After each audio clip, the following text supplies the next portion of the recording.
चल आजा।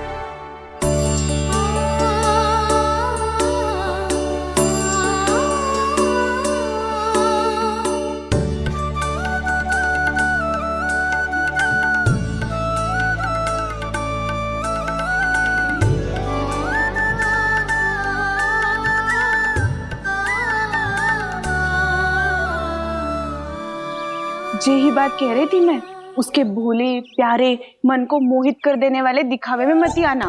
पहले चित्त चुराएगो और फिर माखन। माखन चोरी की कथाएं सुनकर तो ऐसा लग रहा है कि आप सब कितनी भाग्यशाली हैं जो आपके यहाँ ऐसा हो। यदि मेरा ब्याह पहले हो गया हो तो हो सकता है मेरे घर भी आता माखन चुराने वो राजकुमार। ये इच्छा करने से पहले 4 बार सोच लो और मिला। ऐसा क्यों जीजी? क्योंकि चोरी के बाद बिना साथ चिखे जशोदा भाभी के पास जाओगी ना तो वो एक भी ना मानेगी। शिकायत तुम करोगी उसकी और दंड तुम्हें भुगतना पड़ेगा। हो सकता है कि वो तुमसे बात करना ही बंद कर दे। इसके बारे में तो सोचना भी मती। आप सबसे तो छुपा लूंगी, स्वयं से कैसे छुपाऊं? मेरा मन तो कर रहा है कि मैं भी वो ही अनुभव करूं जो आप सब ने करो है।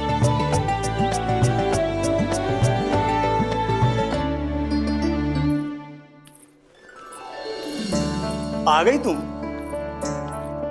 मैं तुम्हारी ही प्रतीक्षा कर रहा था। आपका आज से ही जाना आवश्यक है क्या? कार्य तो करना पड़ेगा ना। पर मैं अकेले यहाँ क्या करूँगी? अकेली कहाँ हो तुम? ये माला है ना, इसका एक एक मोती हमारे तुम्हारे प्रेम का प्रतीक है उर्मिला। ठीक है?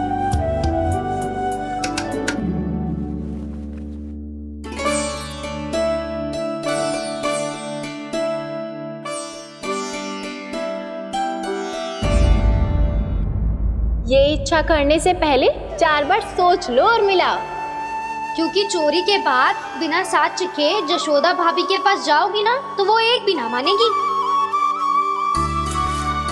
किसी ना किसी काम में लग जाना चाहिए मुझे, ना तो मैं उसी के बारे में सोचती रहूंगी।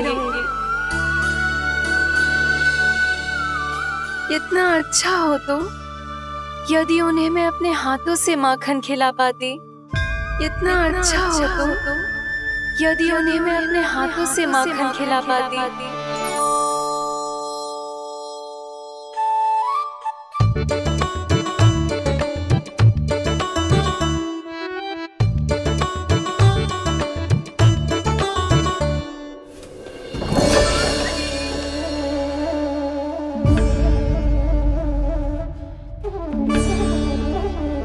ये तो यहीं द्वार के सामने बैठी है।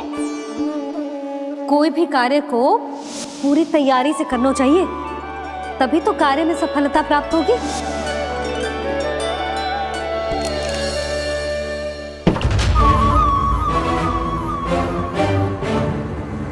तैयारी के साथ साथ ध्यान केंद्रित करना भी आवश्यक है, नहीं तो ध्यान भटक जाएगा और हाथ लगेगी असफलता।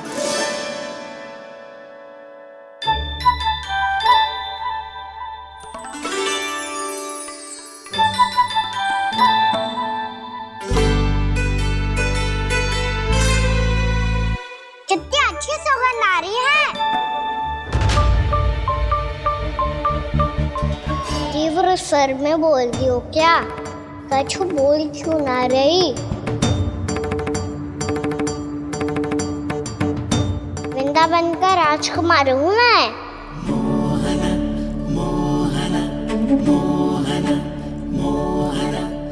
आज ही बनायो है क्या? हाँ हाँ, बस अभी अभी बनायो है।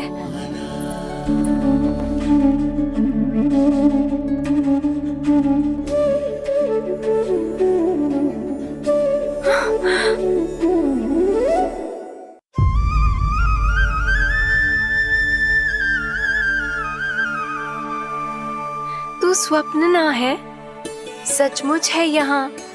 सपने में माखन खाने का क्या लाभ? रात तो तभी आएगा ना जब मैं सच्ची में माखन खाऊंगा। तुम मेरे घर के भीतर कैसे आए? बाहर से। पर क्यों? द्वार खुला था ना। द्वार खुला होगा तो तुम स्वयं भीतर आ जाओगे। वृंदावन का राजकुमार हूँ मैं। अपनी प्रजा की सुरक्षा करना मेरा दायित्व है। मैं ये देखने आया था कोई चोर तो कीर्तन ना घुस आयो है। और देखते देखते तुमने स्वयं ही माखन की चोरी कर ली। मैंने चोरी का की? अच्छा, चोरी ना की तो तुम्हारे हाथ पे जे माखन कहाँ से आ गो? वो तो मेरा कड़ा माखन की मटकी में गिर गया था, उसे निकाल रहा था मैं। असत्य बोल रहे हो तुम। आप स्वयं देख लो।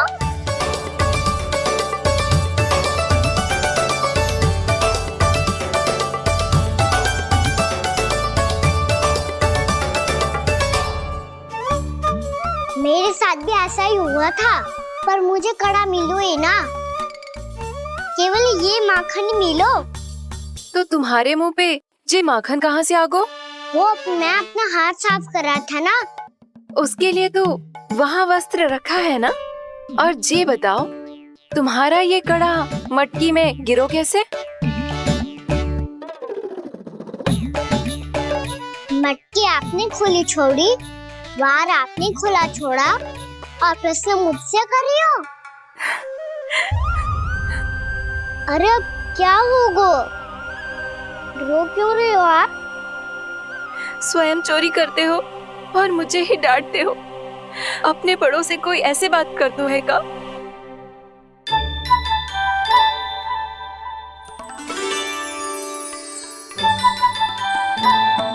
अच्छा आप रो मती। अब भैया कहती है भूल करो, उस पे रोना नहीं चाहिए, बल्कि अपनी भूल को मानकर फिर सीख लेनी चाहिए। इसने तो मुझे ही दोषी सिद्ध कर दियो।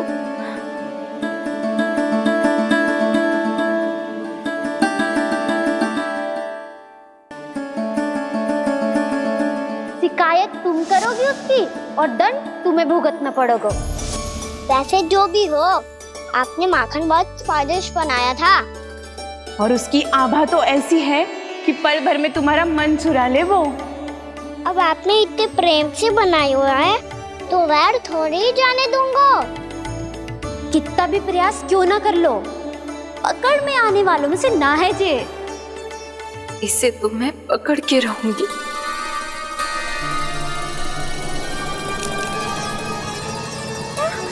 रुको कान्हा!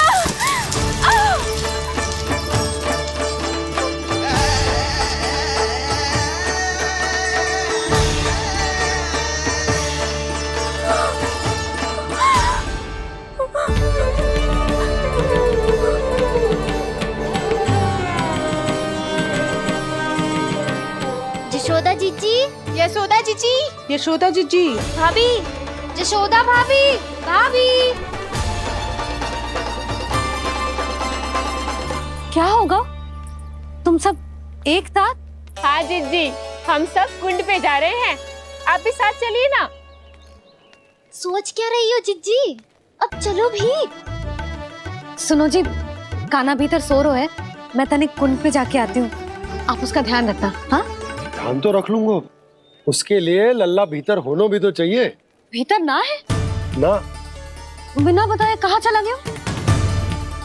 कहीं फिर से माखन चुराने तो ना चला गो।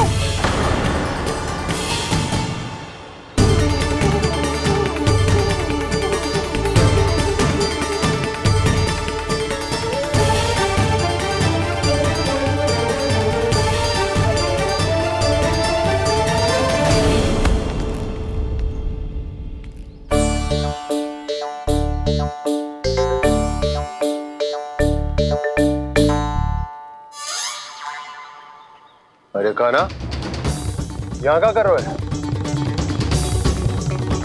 खेलने आए हुए?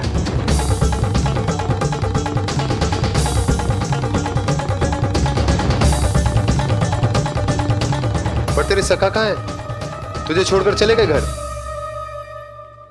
चल चिंता मत कर, आजा, मैं तुझे घर लेकर चलता हूँ।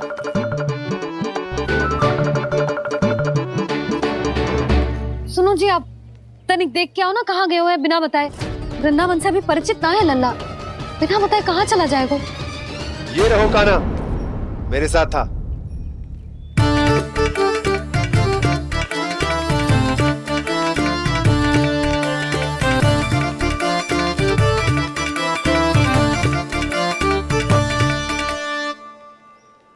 देख लियो तुम सबने, माखन चोरी ना कर रहा था, अपने ताऊ जी के साथ था। क्यों रे, बिना बताए कहाँ चला गया था?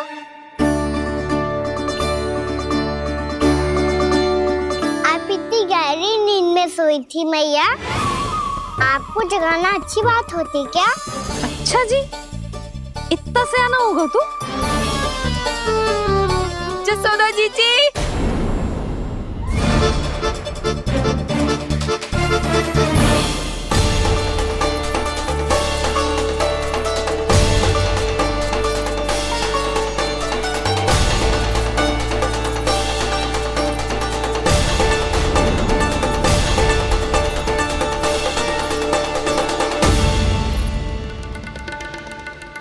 क्या होगा उर्मिला?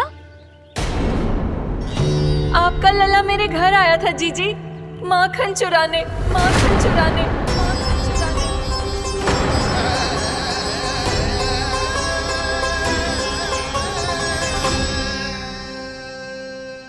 ना ना उर्मिला, तुम्हें कछु भ्रम हुआ है। जे तो अभी अपने ताऊ जी के साथ था, है ना भैया?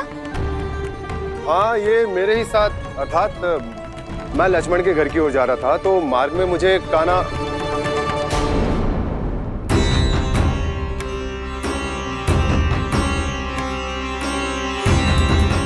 हो सकता है कि लक्ष्मण की बहू सही कह रही हो, क्योंकि जब मैंने कान्हा को देखा तो उसके मुख पर माखन लगा हुआ था।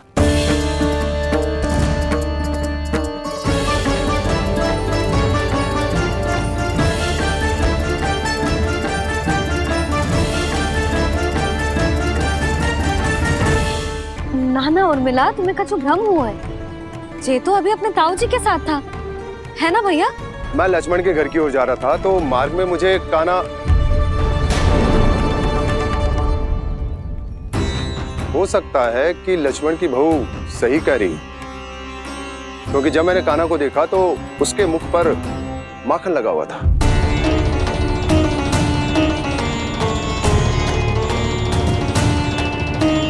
कान्हा, मैया चोरी तो तब होती है ना जब हम किसी को बिना बताए उसके यहाँ से कछु खा ले, है ना? पर इनके यहाँ तो द्वार खुला था, मटकी खोली थी और ये सेम भी तो सामने बैठी थी। कान्हा, तूने काकी से अनुमति ली थी? मुझे लगा कि इन्होंने बुलाया है मुझे।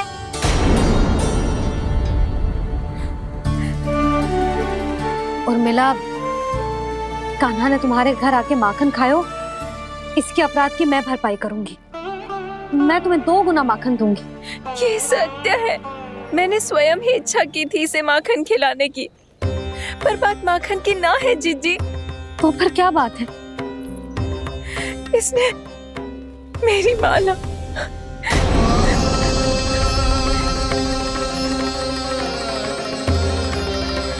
उर्मिला, मन दुखी मत करो। मैया, मैंने माला जानबूझ के ना तोड़ी। इसने वो ही माला तोड़ दी जीजी जो मेरे पति के प्रेम का प्रतीक थी। आपने ही कही थी ना जीजी, यदि कोई कष्ट हो तो यहाँ आ जाना, मुझे अपनी बड़ी जीजी ही समझना। आपने ही कहा था ना जीजी, यदि कोई परेशान करे तो आपसे बुरा कोई ना होगा।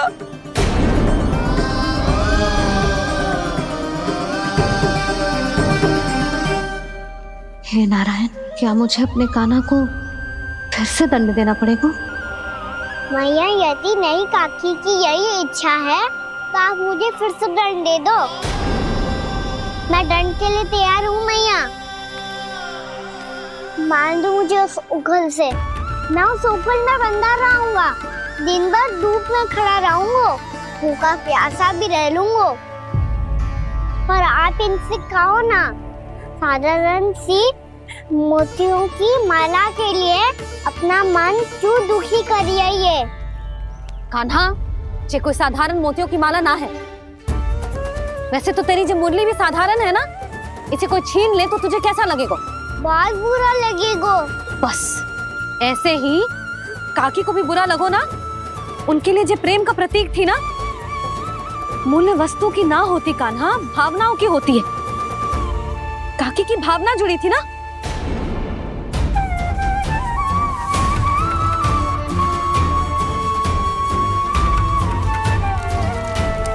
जे ले, जे माला काकी को जाके दे। जे उनके माला की स्थान तो ना ले सकती, पर तेरे क्षमा की भावना उन तक पहुंचा सकती है। मुझे क्षमा कर दो नहीं काकी, और ये भेंट स्वीकार करो। ना ना, जीना चाहिए मुझे। जीजी जे मैं कैसे? नहीं काकी, ये माला भी प्रेम का ही प्रतीक है। लो।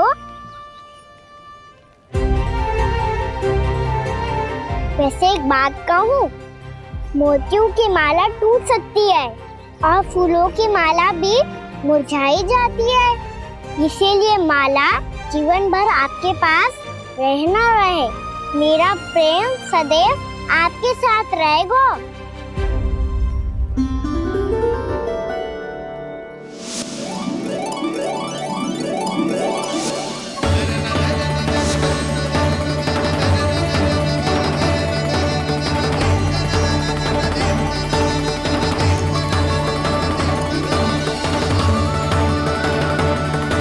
इन्हें आए एक दिन भी ना हो और आते ही कान्हा के हाथ से उपहार मिल गो। कितनी भाग्यशाली है उर्मिला। जसोदा जी, चोरी तो कान्हा ने हमारे घर पे भी की थी। इसने हमें कुछ ना दियो। दियो ना, माखन दियो ना, चांदी की मटकियों में। मैया और मैं कोई अलग थोड़ी हैं। कान्हा, अधिक बातें मत बना। आगे से ऐसी उदंडता की ना तो बातें बना के मैया के दंड से ना बच पाएगो। मैया, मैं कोई शरारत ना करूँगा, बस फिर से दंड मत ही देना।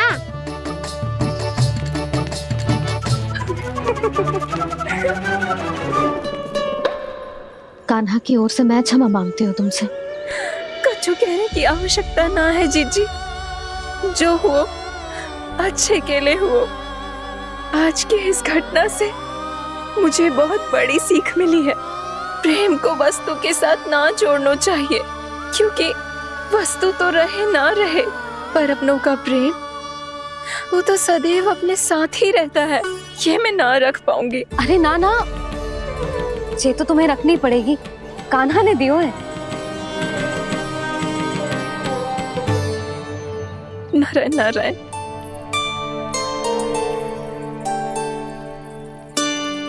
नंद, बहू, बालक को ध्यान रखो तुम दोनों। राजा का लल्ला है, उसके कुछ अधिकार हैं तो बहुत से दायित्व भी हैं। यदि तुम दोनों चाहते हो कि तुम्हारे संस्कार उसके अंदर आए तो क्या अच्छा है क्या बुरा, ये उसे अभी से समझाना होगा। अन्यथा समय को बदलते देर नहीं लगती। इससे पहले कि तुम्हारा राजकुमार पक्का चोर बन जाए, अंकुश लगाना आवश्यक है।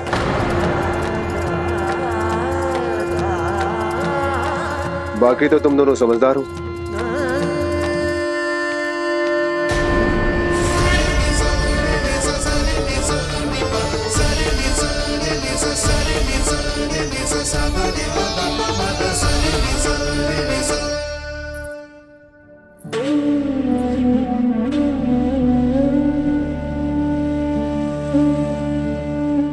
मैया,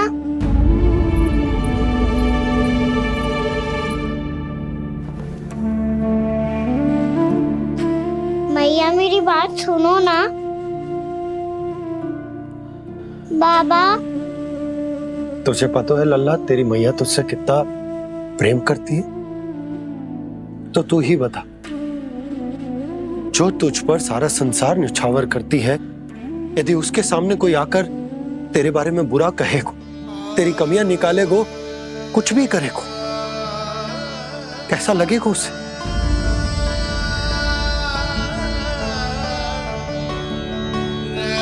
हम सब चाहते हैं कि तू अच्छा लल्ला बने, ताकि सब तेरा उदाहरण दे, ना कि बुरा जिसकी सब निंदा करे।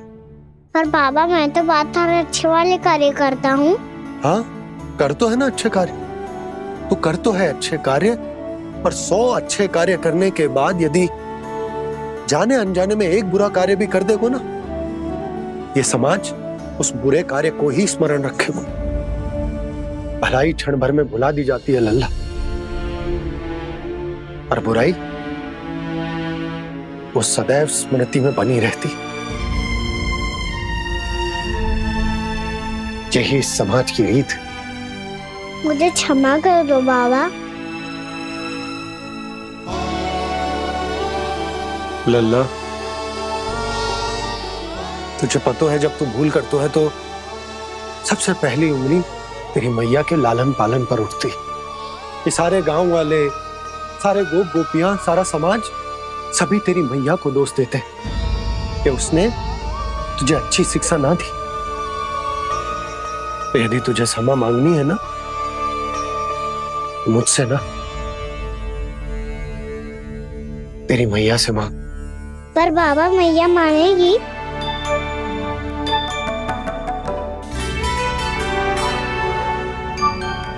मैया क्षमा कर दो, अब फिर मैं कोई ऐसा कार्य।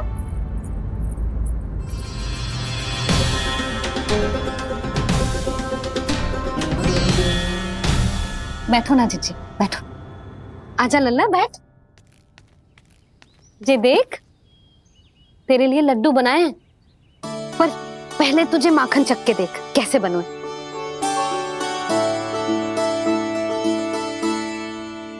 अच्छा है, ले खा।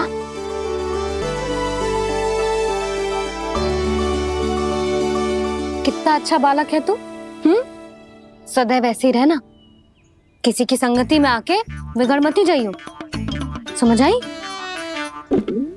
मुझसे बात मत करो, बस सारा प्रेम दाव पे लौटा दो। हाँ नहीं तो सुन, नारियल के लड्डू खाएगा? मैं अभी लेके आती हूँ।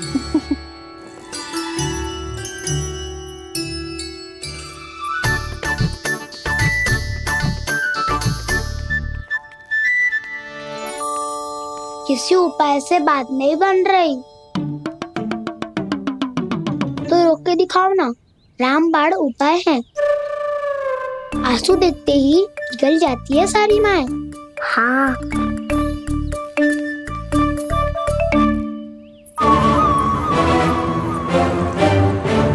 ये देख, ये ले।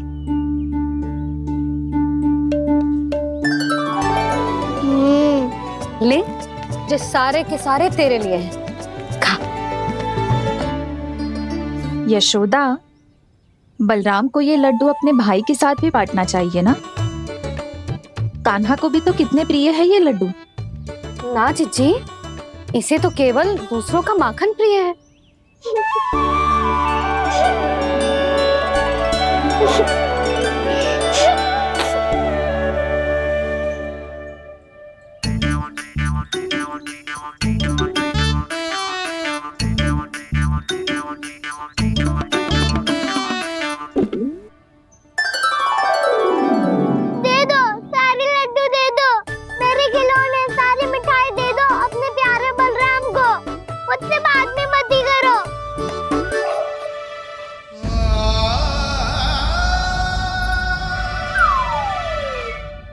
ऐसी भोली सूरत बना तो है कि दंड देने की शपथ भी ली हो तो स्वयं पर ही लज्जा आ जाए। अब मान भी जाओ यशोदा, बालक ही तो है। छे बालक ना है, जे तो छलिया है। अपनी बात मनवाने के लिए अनेकों उपाय करतो है जे, और फिर पूरे गांव में बताता फिरतो है कि मैया को मनाना कितना सरल है। पर अब मैं इसके मन का ना होने दूंगी।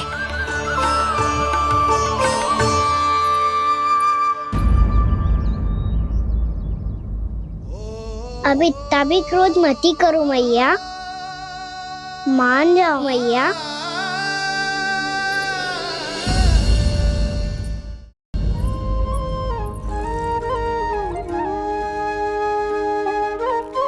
छोटा सा मैं बालक मैया, नैना छोटे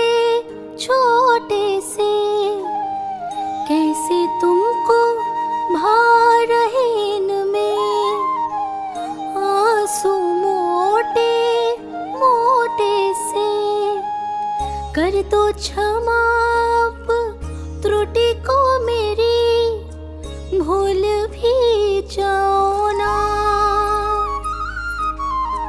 मान भी जाओ ना मैया, आप मान भी जाओ ना। अपने प्यारे कान्हा को अब हृदय से लगाओ ना।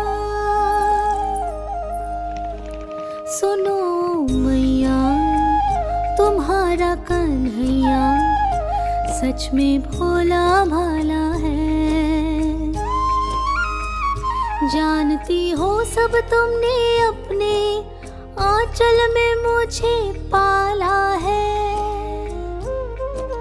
ममता दी है, प्रेम दिया है, अच्छे अच्छे से संस्कार दिए। बदले में मैंने तुमको बस केवल कष्ट ही कष्ट दिए। पलकों में बैठाया तो मुंह फेर के जाओ ना, मान भी जाओ ना मैया, आप मान भी जाओ ना। अपने प्यारे कान्हा को अब हृदय से लगाओ ना। अपने प्यारे कान्हा को अब हृदय से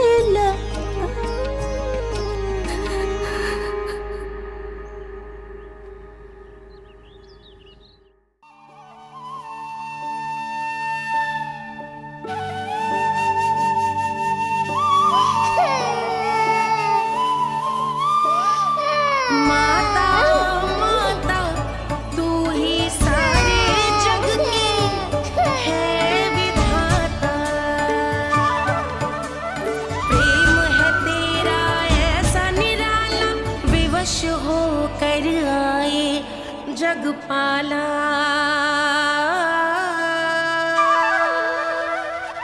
यशोमती मैया के नंद लाला,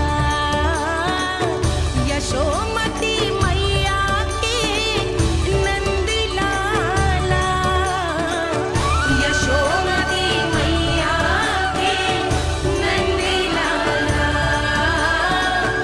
यशोमती मैया के नंद लाला।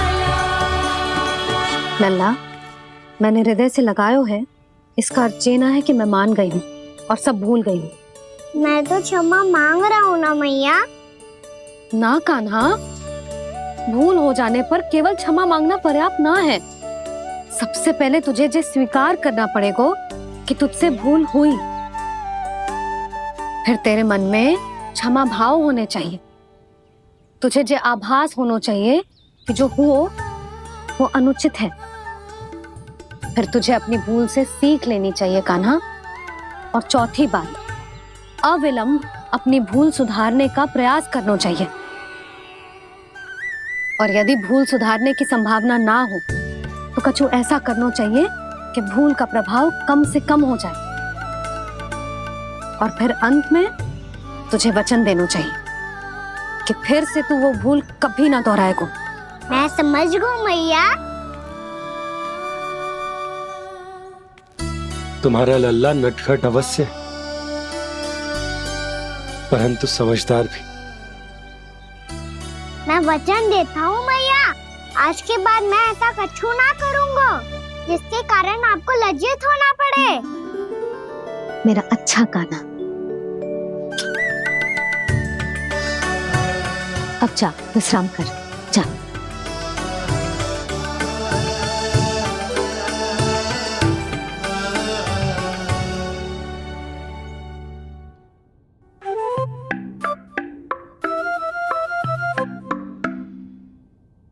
अभी अभी छोटी माँ मानी है, अब तुम फिर से कोई योजना मत बना लेना। उसकी चिंता मत ही करो दाऊ। आप तो शीघ्रता से वो समझाओ जो मैया अभी कह रही थी भूल के बारे में।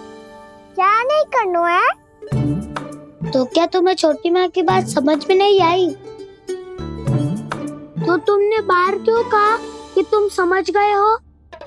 क्योंकि दाऊ मैया को यदि पता चल गया था कि साधारण सी बात मुझे समझ में ना आ रही है तो उन्हें और क्रोध आया तो आपको तो समझ में आई थी ना, आप तो समझा दो, आप मेरे दाऊ हो ना।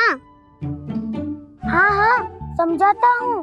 छोटी माँ ने कहा था भूल हो जाए तो कभी भूल से भी भूल को भूलना नहीं। हाँ उनकी बातों का सार तो यही था। अरे दाऊ, सार के चक्कर में आप सीधी सीधी बात को और कठिन बना रहे हो। फिर से मैया से ना पूछ सकते हो, पर बाबा से पूछ सकते है। जिसके सामने माया जाल बुनने का प्रयास कर रहे हो, ये माया के स्वामी है, ये मायाधर विष्णु है ये। अच्छा तो होते रहे, मैं तो इनकी हत्या करने आया हूँ और हत्या करके ही जाऊंगा। दाऊ आप सखाओ को बचाओ, मैं इनका सामना कर लूंगा। पर कान्हा, अभी आप ही ने तो कहा था माया का स्वामी हूँ मैं।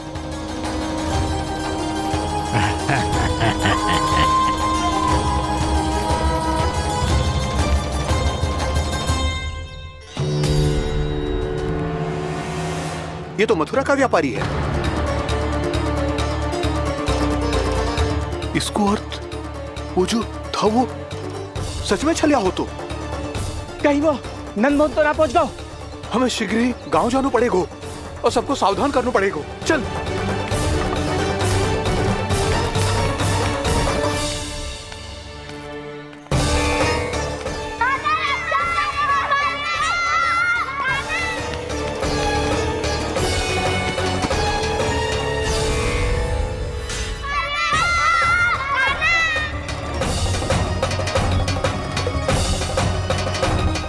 यदि तुम्हें लग रहा है कि मेरे छल के वार से बच गए हो तो मुझसे भी बच जाओगे। ये तुम्हारी सबसे बड़ी भूल है कृष्ण। मेरे पास बहुत सारे मायावी अस्त्र हैं जो क्षण भर में ही तुम्हें विष्णु लोक पहुंचा देंगे। तो फिर प्रतीक्षा क्यों कर रहे हो? बालक, मैं परिहास नहीं कर रहा हूँ। मुझे पता है, तभी तो कह रहा हूँ शीघ्र दिखाओ ना। मुझे तुम्हारे सारे मायावी अस्त्र देखने हैं। कैसे बालक हो तुम? मैं यहाँ खेल दिखाने नहीं आया हूँ। तो समय व्यर्थ क्यों कर रहे हो ब्रह्मासुर? जो करने आए हो वो ही करो ना। अब देखो कैसे तुम्हारे प्राण एक ही वार में इस देह का साथ छोड़कर उड़ जाएंगे।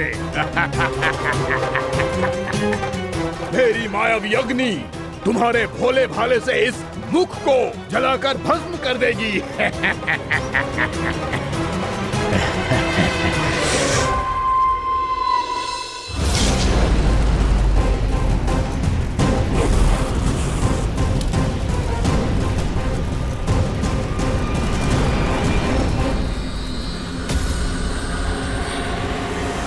कह रही हो ब्रह्मासुर? भोला भाला तो दिखता हूँ मैं, भैया भी यही कहती है।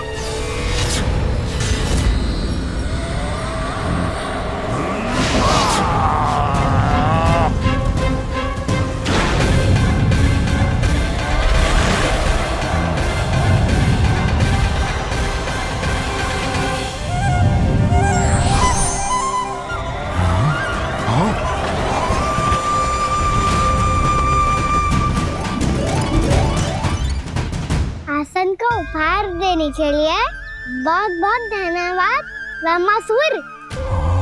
बहुत समय से खड़े खड़े थक गया था मैं।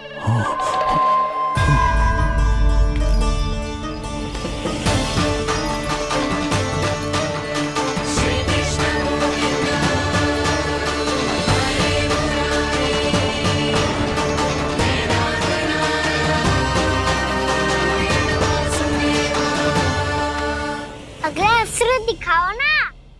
तुम्हारी यही जिज्ञासा आज तुम्हारा अंत करने में सहायक बनेगी मूर्ख बालक।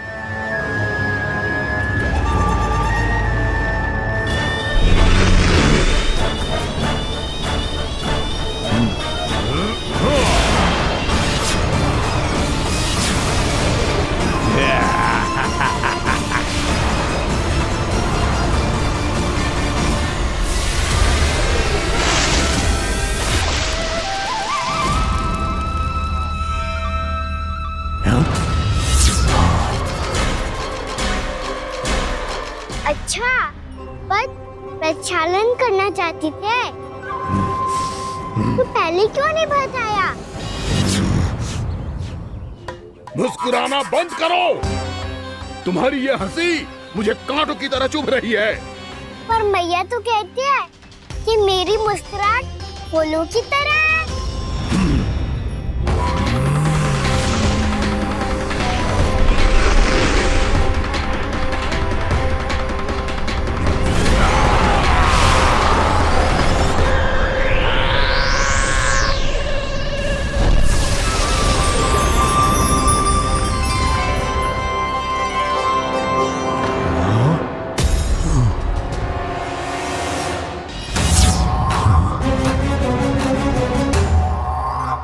कहा था ना मेरी मुस्कुराहट बिल्कुल इन्हीं फूलों की तरह है।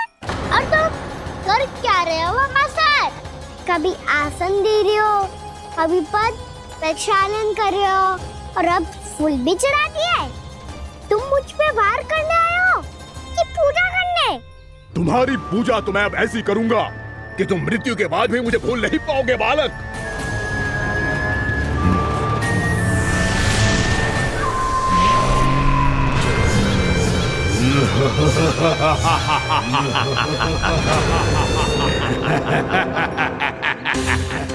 कान्हा, ये चट्टान तो मुझसे हिल ही ना रही।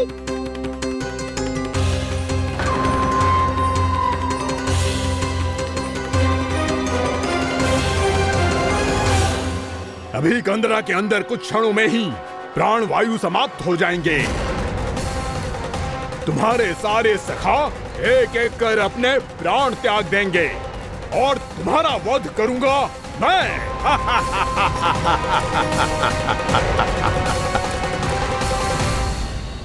अरे सब जन बच के रहना।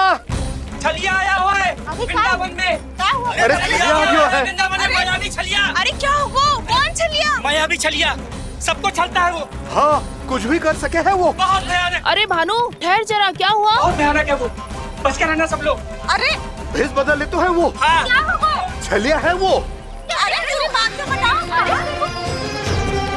रानी भाभी, रानी भाभी, कान्हा घर पर ही है ना? ऐसे भड़बड़ा क्यों रहे हो? कोई भूत देख लियो है क्या? भूत ना भाभी, छलिया से भेंट हो गई। सच्ची का मायावी छलिया है भाभी। क्या उल्टा सीधा बोले जा रहे हो? ठीक से बताओ।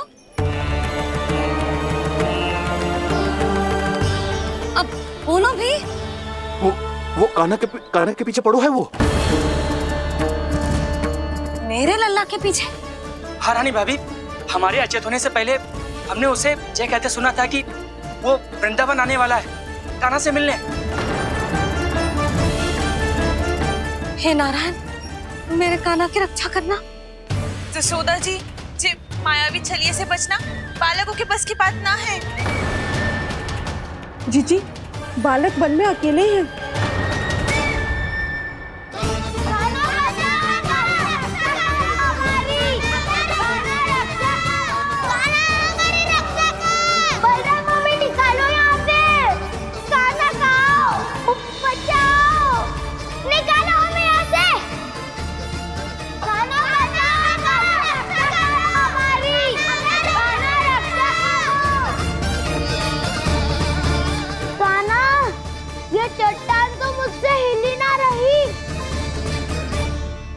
यदि मैं माया का स्वामी हूँ तो आप भी बल के स्वामी हो। ताऊ, अपनी क्षमता, अपना सामर्थ्य स्मरण करो।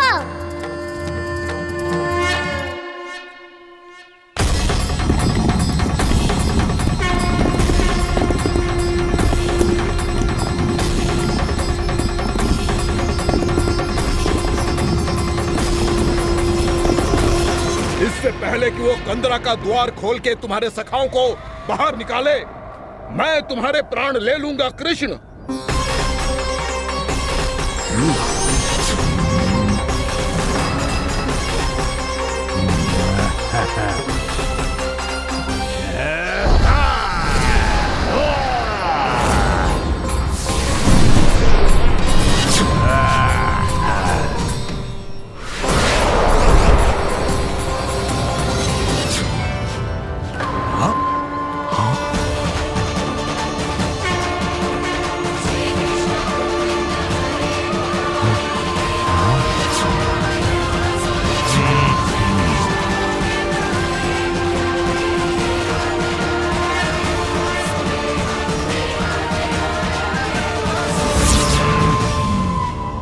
कितनी पूजा करोगे ब्रह्मासुर?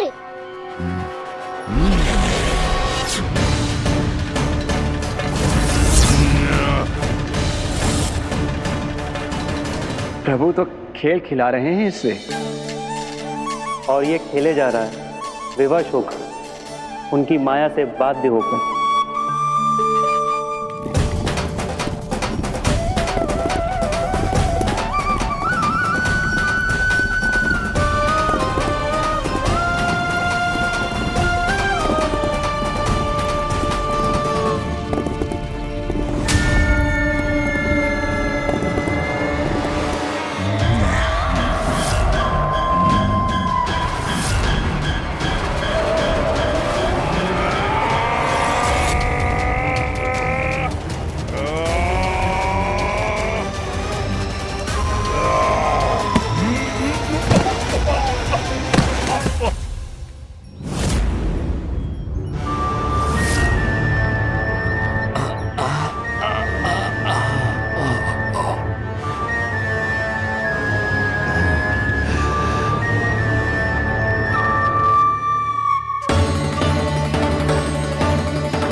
जो प्रभु के सामने माया करने आया था, वो स्वयं को ही माया में उलझा हुआ पा रहा है। नारायण नारायण। लो, अब तो तुमने दंडवत प्रणाम भी कर लिया, माया भी कथा भी उपहार भी दे दी।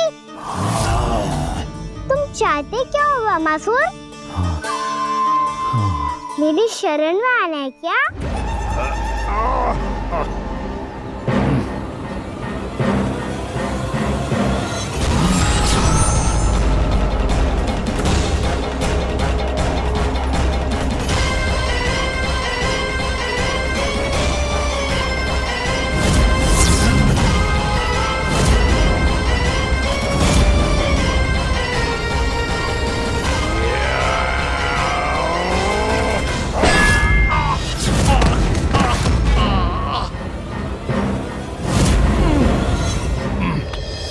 सोच विचार का समय ना है हमारे पास।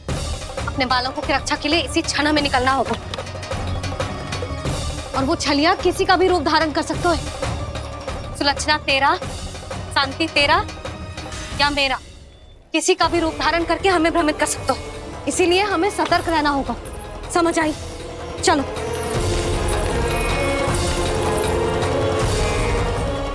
अभी भी समय है ब्रह्मासुर, समझ जाओ।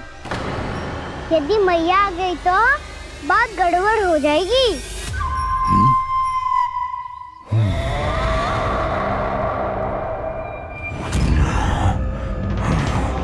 मुझसे झूठ का कोई लाभ नहीं होगा।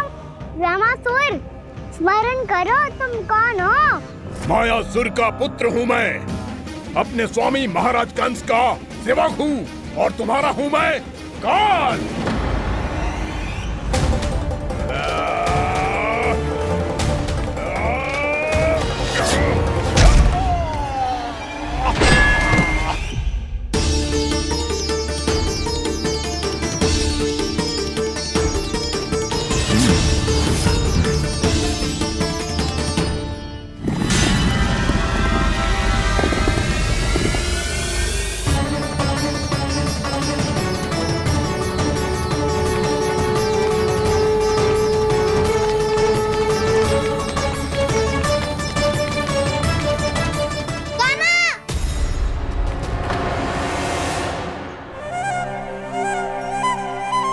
बाबा कहते हैं दुष्टों को पहले बातों से समझाना चाहिए, फिर भी ना माने तो अस्त्र ना उठाना कायरता होती है।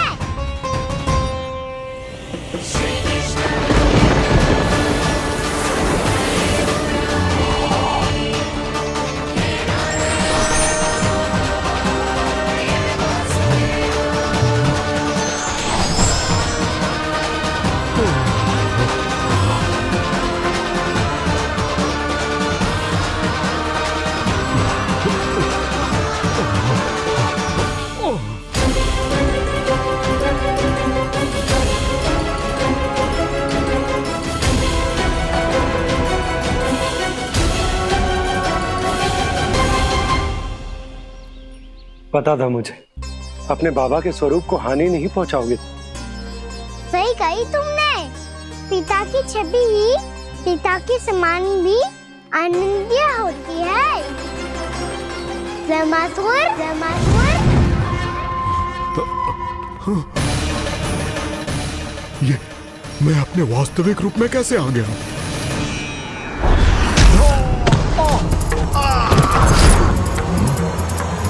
मेरे बाबा का स्वरूप नहीं लेना चाहिए था तुम्हें। मैया ने सिखाया है भूल को क्षमा किया जा सकता है, पर जानबूझ के किए गए अपराध के लिए दंड ही एकमात्र निकाल होता है। ये बार बार अपनी मैया का नाम ले रहा है। यदि मैं वो स्वरूप लूं तो अपनी मैया पर वार नहीं कर पाएगा ये।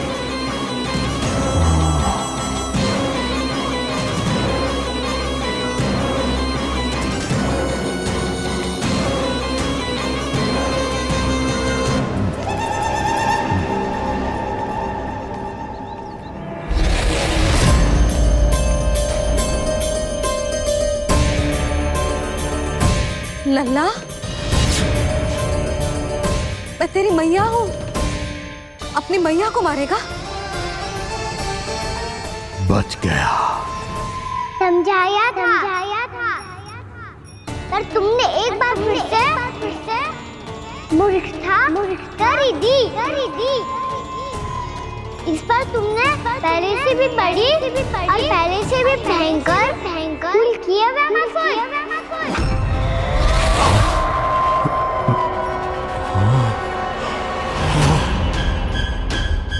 ये क्या हो रहा है मुझे?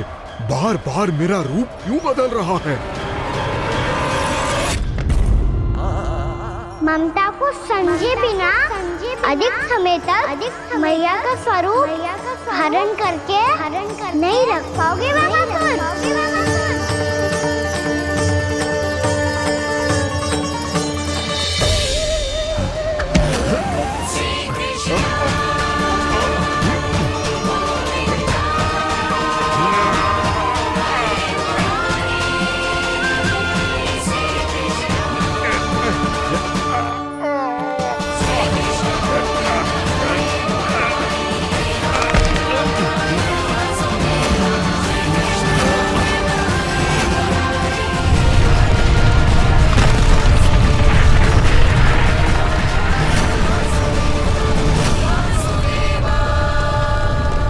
प्रभु के क्रोध से धरती भी कांपने लगी है।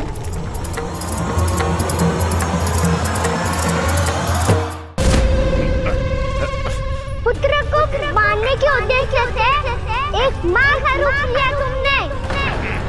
ये ममता का और मेरी मैया का घोर अपमान है।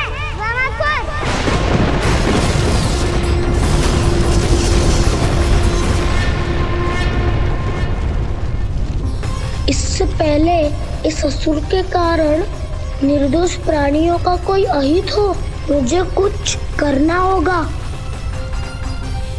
यदि मैं माया का स्वामी हूँ तो आप भी बल के स्वामी हो। दाऊ, अपनी क्षमता, अपना सामर्थ्य स्मरण करो।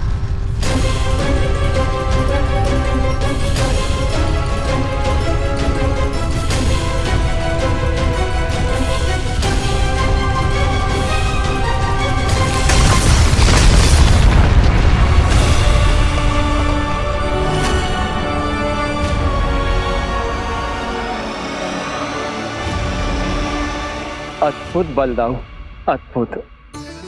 अपने बल का उचित प्रयोग करके आपने प्राणियों को हानि होने से बचा लिया और ये भी सिद्ध कर दिया कि इस युग में आपसे अधिक बलवान और कोई नहीं होगा। आज से आप बलदेव के नाम से भी जाने जाएंगे। आज से आप बलदेव के नाम से भी जाने जाएंगे। आपके चरणों का ये चिन्ह युगों युगों तक आपके बल की कथा कहता रहेगा। बलराम का चरण चिन्ह।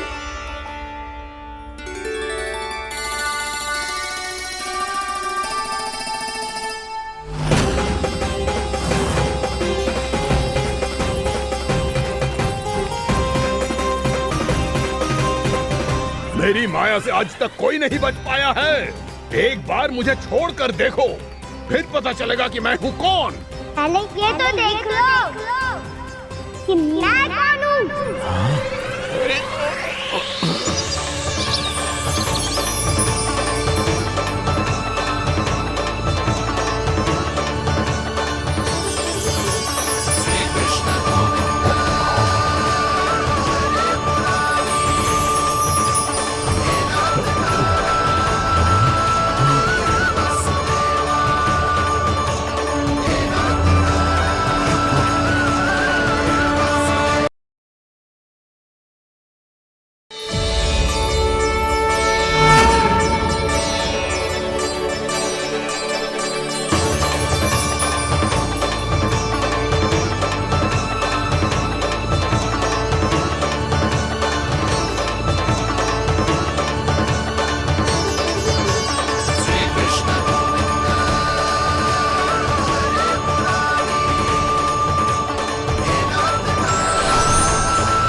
कुछ वरन आया हुआ मसूर।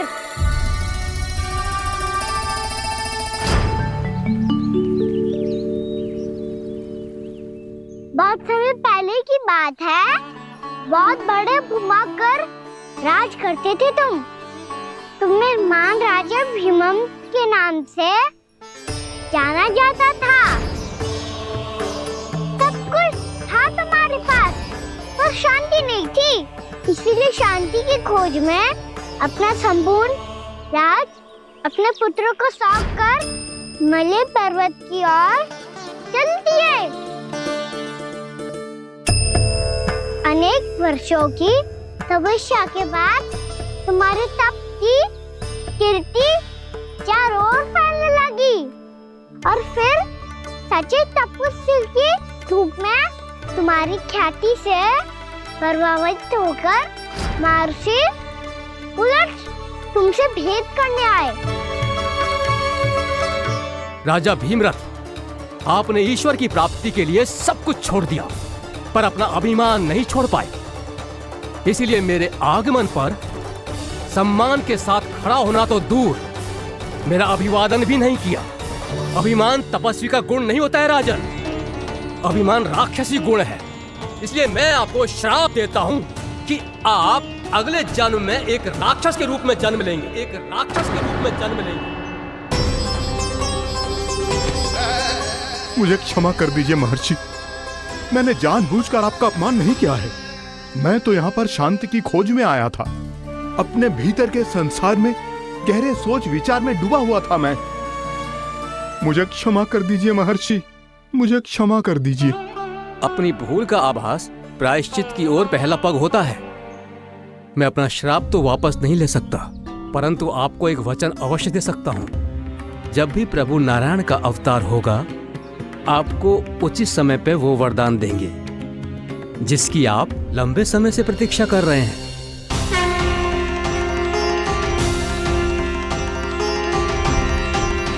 प्रभु, आपने मेरी आंखें खोल दी।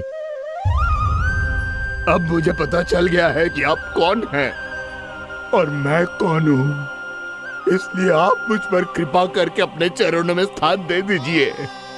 मुझे वो शांति प्रदान कीजिए जिसकी खोज में मैं वर्षों से भटक रहा हूँ।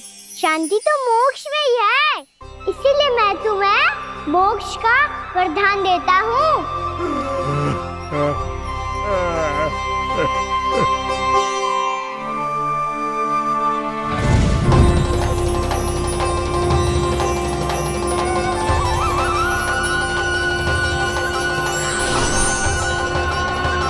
प्रभु की ये लीला सदैव स्मरण रखी जाएगी। इस स्थान को इनका आशीर्वाद मिलेगा और इस कंदरा को व्योमासुर की कंदरा के रूप में पहचाना जाएगा। भविष्य में अनेक ऋषि मुनियों की शरण स्थली बनेगी ये कंदरा।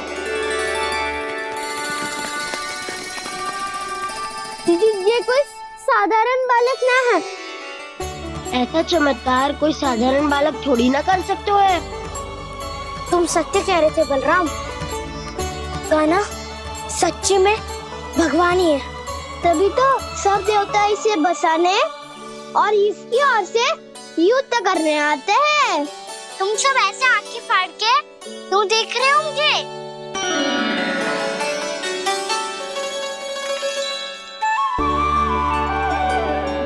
बलराम, तुम बलवान हो और कान्हा भगवान है। दूर दूर तक कोई दिखाई न दे रहा है। ना जाने किस हाल में होंगे बालक। कहीं हम ही तो मार्ग ना भटक गए शीघ्रता के चक्कर में। अब तो एक पग भी ना चलो जा रहे हो। जल, किसी के पास जल है क्या? कंठ तो मेरा भी सूख रहा है मौसी। भाभी, निकट ही जमुना जी है, कहूँ तो वहाँ से जल ले आओ। मैं भी जा रही हूँ भाभी, एक से भले दो। हाँ चल, शीघ्रता से आओ। हाँ।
जानकी, जानकी, क्या होगा इसे? देखो ना जी, अब छलिया की सूचना मिलते ही हम सब बालकों को ढूंढने चली गई और ढूंढते ढूंढते सबको बहुत प्यास लगी आई जी। तो जानकी जमुना जी की नदी से जल लेने गई और उसने जमुना जी का पानी पिया और उसकी जेदशा हो गई। बालक कहाँ है? वो ठीक तो है ना? ऊपर ऊपर से सब ठीक है, पर भीतर से बहुत भयभीत है सब। जानकी तो बिल्कुल नीली पड़ गई है। लग तो है विष फैल गया है इसको पूरे तन में। मथुरा के सर्वश्रेष्ठ विदेह जी को बुलाए गए हैं उसके उपचार के लिए। जैसे ही इसने जल को मुंह से लगाया, ये गिर पड़ी। चटपटाने का अवसर भी ना मिलो। हाँ वैद्य जी, और निकटी मृत पशु भी पड़े हुए थे। हाँ, मैंने भी अस्थियां देखी थी। इसका तो यही अर्थ हो सकता है कि समस्या वहाँ के जल में ही हो। वैद्य जी, आप रोगी की नाड़ी पे ध्यान दो ना।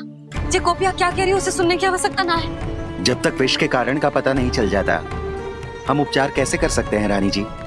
जी, वो निकट ही यमुना जी में एक विशेष क्षेत्र है। ये सब उसी के जल की बात कर रहे हैं। तब तो ऐसा भी हो सकता है कि किसी विषैले सर्प के काटने का प्रभाव हो। पर सर्प के काटने का चिन्ह ना है उसके तन पे। सर्प जब काटता है तब उसके दांत के चिन्ह बन जाते हैं। मुझे पता है, बड़े बड़े सर्प को काटते हुए देखो है मैंने। एक दिन अब बात कर उज्जवल, ये बड़ी बड़ी हाँकने का समय ना है। पर यदि सर्प ने ना काटा है, फिर जानकी की ये दशा किसने की? अवश्य किसी राक्षस ने की होगी। नाना, कोई विषैला पशु भी तो हो सकता है। यह अवश्य किसी महाविषैले सर्प के विष से हुआ है। सर्प ने भले ना काटा हो, लेकिन यह अवश्य ही किसी महाविषैले सर्प के विष के कारण हुआ है। कालिया नाग। कालिया नाग?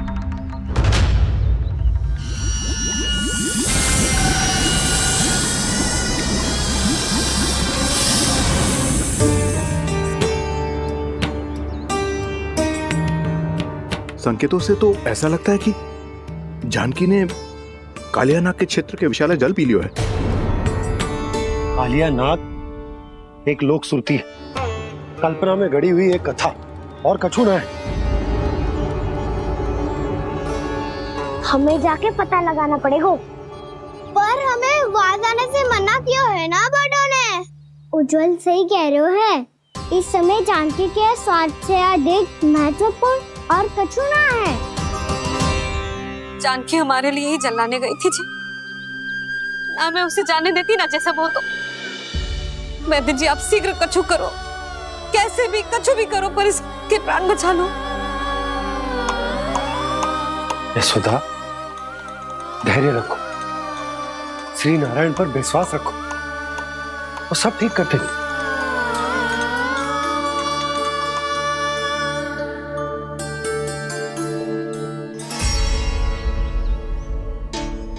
विष की काट की मेरे पास जितनी जड़ी बूटी थी मैंने सब अर्क बना के पिला दी, पर इसकी दशा में अभी तक कोई सुधार नहीं दिख रहा है।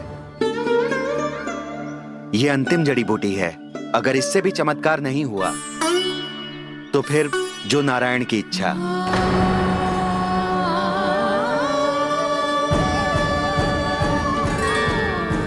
पर कोई तो उपाय होगा जानकी को बचाने का। कान्हा, यदि तुझे किसी औषधि के बारे में पता है हमें बता दे, हम जाके ले आएंगे।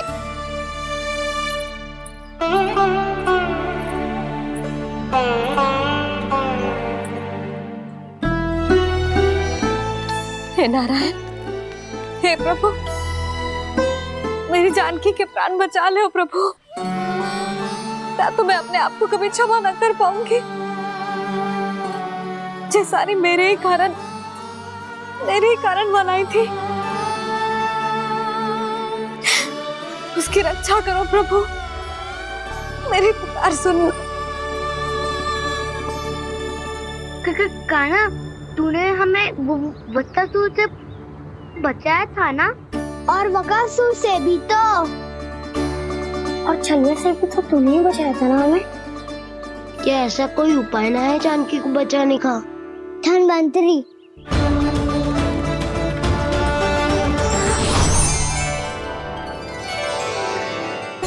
मैं आ गया हूँ प्रभु, चिंता मत कीजिए,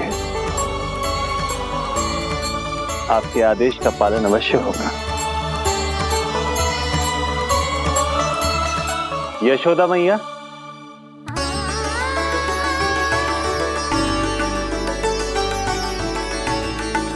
मैया आपको कोई पुकार रहा है।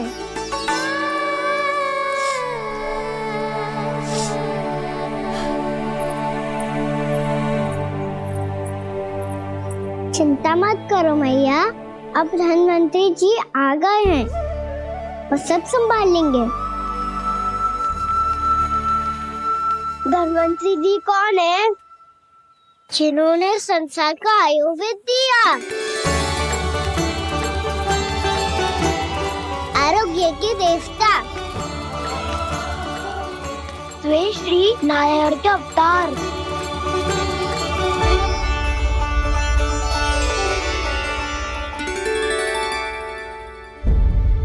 मुझे पता चला है कि आपको वेद की आवश्यकता है। हाँ हाँ, भीतर आइए। आइए आइए बैठे जी। जी रहे। मथुरा का सर्वश्रेष्ठ वैद्य अर्थात मैं यहाँ आ चुका हूँ और रोगी को जितनी औषधि की आवश्यकता थी सब दे चुका हूँ। निश्चित रूप से आपने विष की काट के लिए बहुत ही उत्तम अर्क तैयार किया है, इसीलिए किसी और वैद्य की आवश्यकता नहीं है। किंतु आप अकेले कितना कुछ करेंगे वैद्यराज, मुझे अपना सहायक ही बना लीजिए। पर जो करना था मैं पहले ही कर चुका हूँ। हाँ, वो तो आप कर चुके हैं, बस रोगी के तन से विष निकालना शेष है ना वैद्यराज? हाँ हाँ, बस वही शेष है। इनके रक्त को विष रहित करने में मैं आपकी सहायता करूंगा। पहले ये संजीवनी मानी जाने वाली इन लाल फूलों की बूटी को भी घिसना है ना?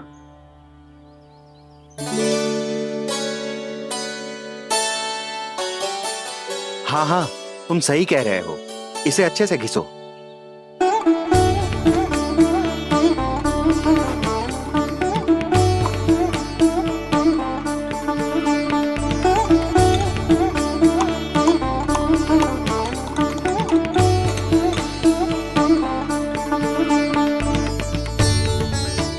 और ये नीले फूलों को भी तो मिलाना है ना? हाँ हाँ, अच्छे सहायक बन सकते हो तुम, ऐसे ही श्रम करते रहो।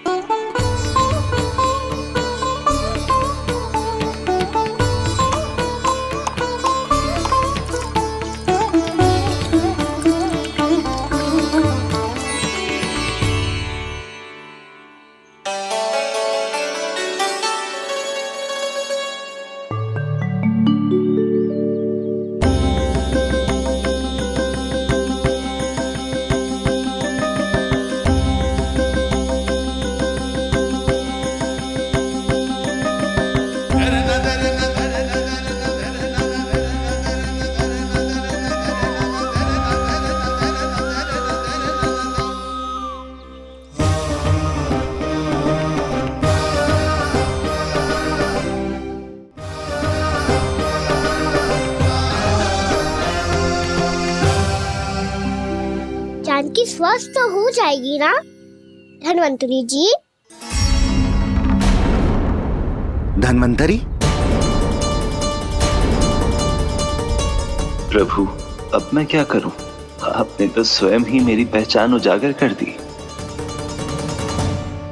जी क्या करो कान्हा? आप सब ऐसे क्यों देख रहे हो? मैया कहती है ना, सभी वेद धन्वंतरी जी का ही रूप होते हैं। वाह कृष्णा, चतुर तो हो तुम। वैसे वास्तविक धन्वंतरी मैं हूँ। मेरा अर्थ है वास्तविक वैद्य मैं हूँ। ये तो मेरा सहायक है, मुझे पूरा विश्वास है बिल्कुल ठीक हो जाएगी। वैसे ही थोड़े ना मुझे मथुरा का सर्वश्रेष्ठ वैद्य कहते हैं लोग।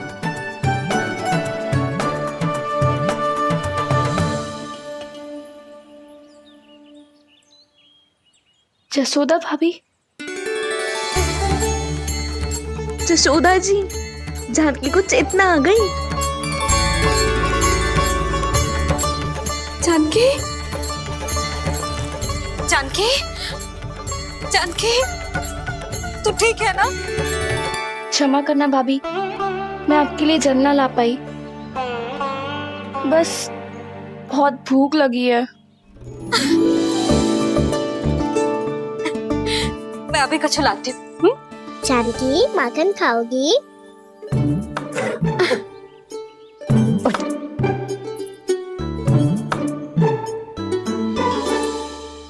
आजा, तू ही खिला दे लल्ला।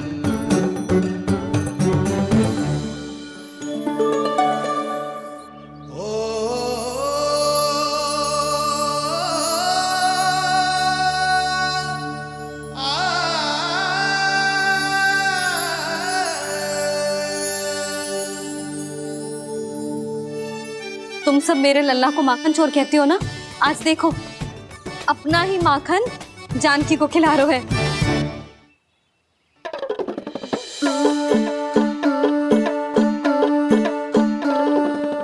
थोड़ा और विश्राम कर लो।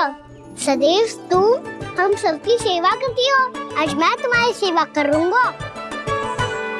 जानकी की जिद दशा तब हुई जब जय यशोदा काकी की सेवा कर रही थी, और अब देखो स्वयं भगवान ही इसकी सेवा कर रहे हैं। जानते हो इससे क्या सिद्ध होता है?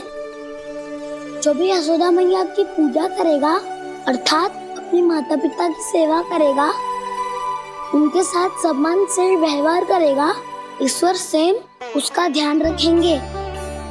कभी धन्वंतरी के रूप में तो कभी स्वयं कान्हा के रूप में।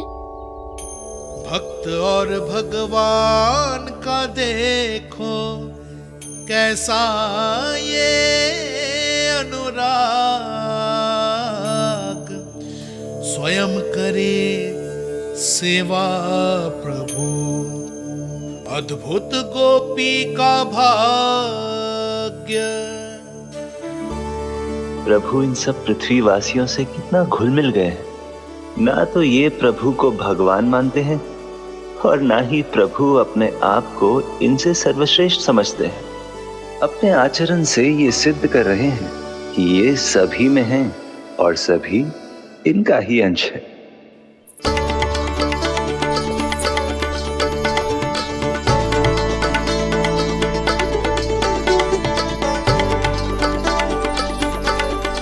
प्रभु, अब मुझे जाने की आज्ञा दीजिए।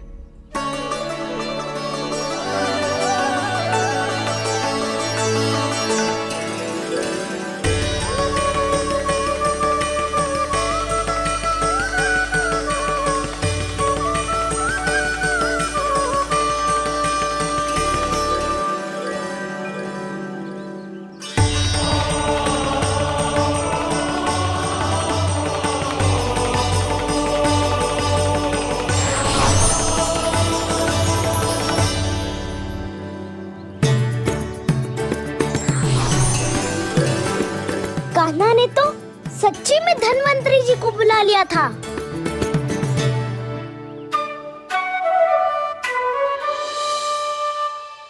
जब से कान्हा का जन्म हुआ है ना, मैं तब से देख रही हूँ, तब से हम पे कोई भी संकट आती है ना, तो अचानक से कोई अपरिचित हमारी सहायता करने आ जाता है, और जाते समय कान्हा की आज्ञा लेके जाते है, और कभी कभी तो इसे प्रभु बोल के जाते है। बाबा संभालो।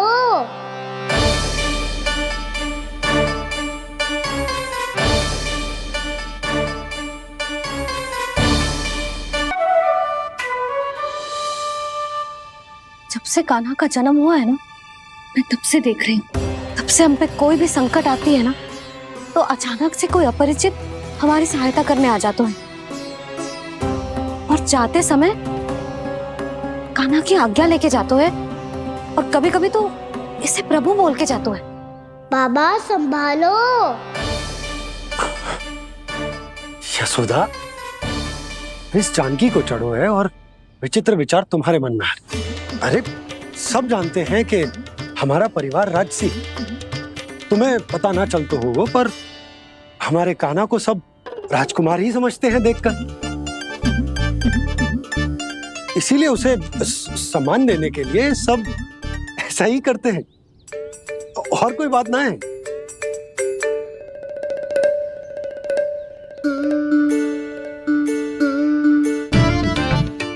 अब जे मेरे लल्ला को ऐसे क्यों घूर रहे हैं? बुरी दृष्टि लगाएंगे क्या? वैद्यराज जी, आपके सहायक तो गए, अब आप यहाँ क्यों? वो क्या है ना, मैं अपने रोगी का निरीक्षण करके पूरी तरह से संतुष्ट होकर ही जाता हूँ।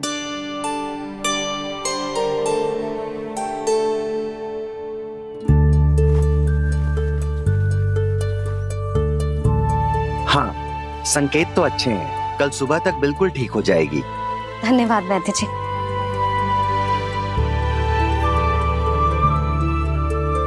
बस तो फिर हम कल पकड़न पकड़ाई खेलेंगे जानकी।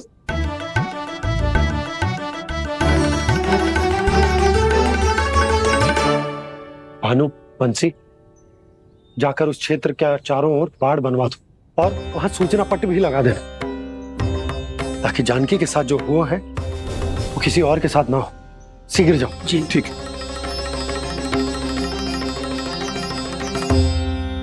बाढ़ और सूचना पट लगवाने से समस्या का समाधान नहीं होगा बाबा। निर्दोष पशु सूचना पट देखकर भी कुछ समझ नहीं पाएंगे।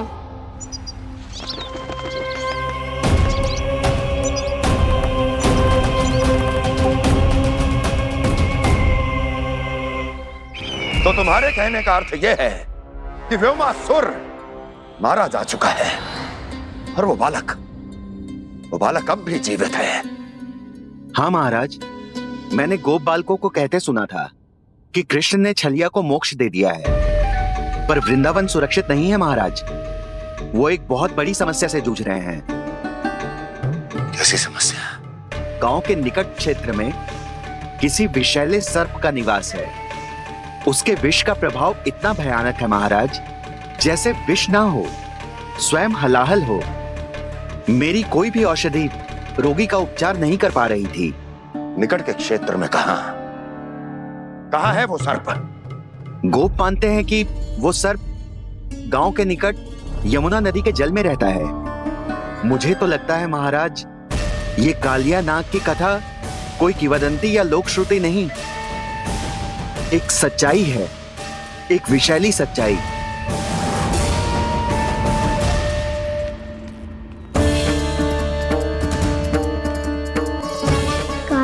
सामना करने का समय आ गया है, पर उससे पहले मुझे बुलाना होगा उन्हें।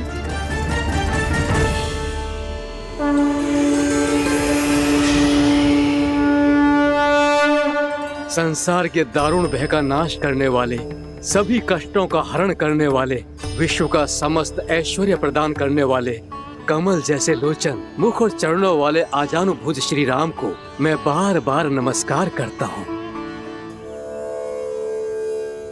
आपदामपहर्तारं दातारं सर्व संपदा लोकाभिरामं श्री रामं भूयो भूयो नमाम्यहम्। काकभुसुंडी काकभुसुंडी काकभुसुंडी।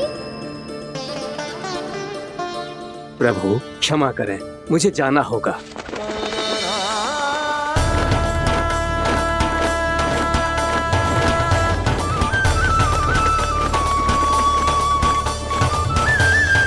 प्रणाम प्रभु। अनेक बार मैं आपके दर्शनों के लिए आया प्रभु। कभी नंद भवन के झरोखों से आपके दर्शन करके चला जाता था, तो कभी दूर किसी वृक्ष की आड़ से आपको निहार लिया करता था। आज आपने स्वयं मुझे बुलाकर धन्य कर दिया प्रभु।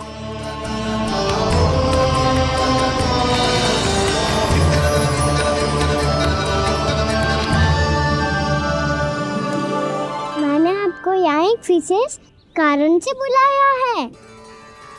आपके श्राप से इस कालियानाग को मुक्त करने का समय आ गया है। ये तो बहुत ही उत्तम समाचार है प्रभु। इतने वर्ष बीत गए, मुझे आज भी स्मरण है वो दिन जब मैंने उन्हें श्राप दिया था। अपने क्रोध पर नियंत्रण खोकर बहुत बड़ी भूल कर दी थी मैंने प्रभु। बीती हुई घटनाओं पर दुखी होके कोई लाभ नहीं है।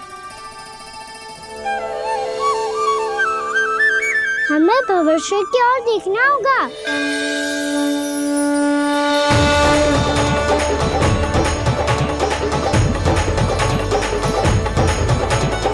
आदेश कीजिए प्रभु, क्या आज्ञा है आपकी? जब मैं कालियानाग का सामना करने जाऊं, तो आप यही रहेगा।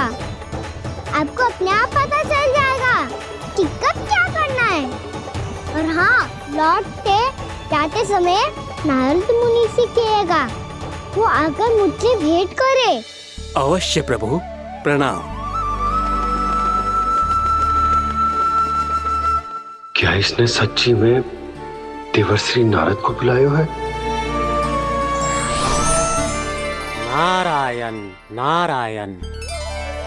आपको संदेश भेजने की आवश्यकता नहीं थी। आप स्मरण करते और मैं चला आता।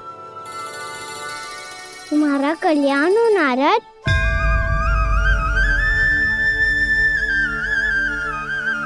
मैंने तुम्हें एक विशेष कार्य के लिए बुलाया है। आज्ञा दीजिए प्रभु। तुम्हें एक बार फिर कंस से भेंट करनी होगी। विचार कीजिए महाराज। क्या आप बिना किसी शंका के कह सकते हैं कि कौन सी पंखुड़ी पहली है और कौन सी आठवीं? उस दुष्ट से भेंट करना स्वयं कीचड़ में उतरने के समान है प्रभु। कमल पुष्प प्राप्त करना हो तो कीचड़ में उतरना पड़ता है नारद। आपका आदेश तो मैं स्वप्न में भी नहीं टाल सकता प्रभु। कंस कालियानाग के बारे में जान गया है, पर वो उसका सामना करने का साहस नहीं कर पाएगा। मैं आतुर हूँ प्राप्ति, मूर्ख नहीं। मेरी बुद्धि फिर नहीं गई है। मैं स्वयं उस कालिया जैसे महाविषैले सर्प के सामने खड़ा हो जाऊं और अपने ही काल को आमंत्रित कर लूं। तो फिर अपने लाभ के लिए उसका प्रयोग करने का कोई और उपाय सोचिए स्वामी। कुछ ऐसा कीजिए कि यमुना नदी का पूरा जल विषैला हो जाए और वृंदावन वासी उसका उपयोग करे और आपका काल कहलाने वाला